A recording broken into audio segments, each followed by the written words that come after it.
The Wisconsin Badgers went through a 12-game regular season without suffering a loss, but the hopes of winning the Big Ten championship and eventually landing a spot in the college football playoff will have to wait for another year.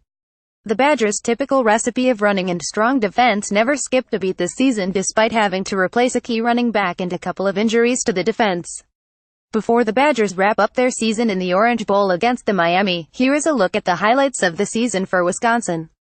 Offensive MVP, Jonathan Taylor, RB. What would a Wisconsin offense be without a stud running back? This season saw the rise of Taylor above, right, a freshman who leads the Big Ten with 1,847 rushing yards along with the second most touchdowns on the ground, 13. Taylor burst onto the scene in Week 2 with 223 rushing yards and 3 touchdowns against Florida Atlantic. He eclipsed the 200-yard mark 2 more times and has had just 4 games with fewer than 120 rushing yards.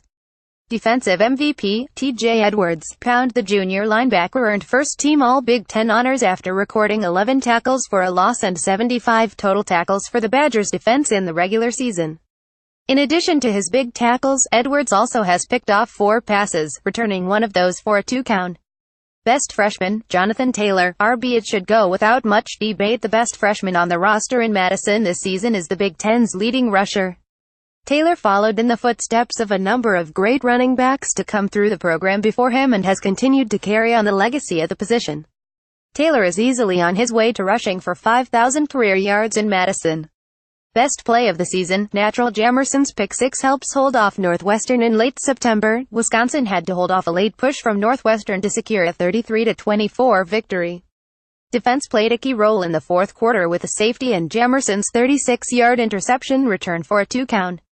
Jamerson's play pushed the Wisconsin lead to 31-10 at the time, which was important as Northwestern scored 2 touchdowns on their next 2 possessions. Best performance by a player in 2017, Taylor has career day against Nebraska. We know Nebraska's defense was not exactly something to fear this season, but Jonathan Taylor put up a season-best 249 rushing yards and 2 touchdowns in a 38-17 win in Lincoln. It was the second time in his first 5 games that Taylor went over 200 yards on the ground, and it also was his second multi-touchdown game. Taylor has not scored 2 rushing touchdowns in a game since and has just one other 200-yard game to his credit versus Purdue. Best game team performance, total domination in 38-14 win against Iowa a week after the Iowa Hawkeyes ambushed Ohio State in a 55-24 shocker. Wisconsin was on high alert with Iowa coming to Madison. But Jonathan Taylor ran for 157 yards and the Badgers' defense allowed just 66 yards of offense. Wisconsin did have 4 turnovers, but the defense also forced 3 in a dominating effort that also saw Iowa fail to convert a third down attempt in 13 tries. The win set the tone for the Badgers to lock up the Big Ten West Division. Defining moment, pitching a shutout against Minnesota to go 12-0. Wisconsin has held the upper hand on their rivals from Minnesota for a long time now, so a win was not at all surprising.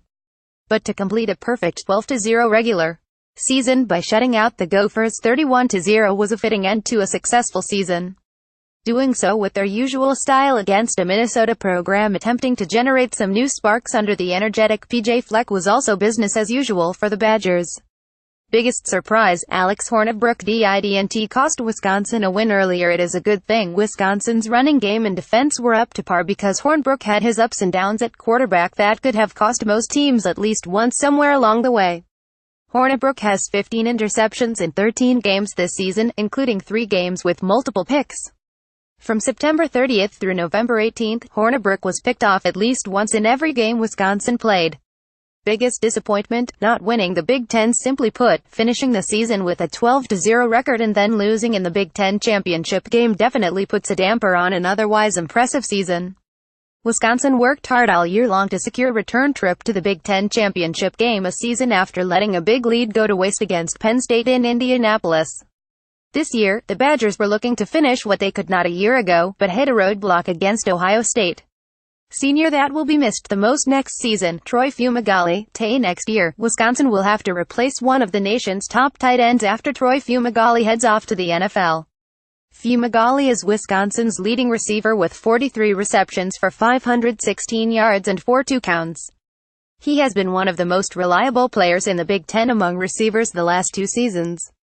Player to watch in 2018, Danny Davis. 3. WR The running game may still be the primary focus of Wisconsin's offensive attack in 2018, but Davis may work his way into a larger role in the passing game. He got some opportunities to show what he can do early on this season and again later in the year as he's posted 21 catches for 362 yards, good for 17.2 yards per reception. Biggest off-season question mark: will the Badgers feel any need to change anything before 2018? Paul Chryst is known to be a guy that is content running things the way that works best for Wisconsin. After missing out on the Big Ten championship in back-to-back seasons, however, could there be any sense of urgency to find something new that helps Wisconsin get over that last hurdle? There may be no need for Wisconsin to drastically change their identity or playbook before the 2018 season, but adding a few more wrinkles to use later may not be a terrible idea. Written by Kevin McGuire, who is part of the Athlon Contributor Network and a member of the Football Writers Association of America and National Football Foundation. McGuire also contributes to College Football Talk and The Comeback, as well as hosts the number 2 Minute Warning podcast. Follow him on Twitter at KevinOnkFB and like him on Facebook.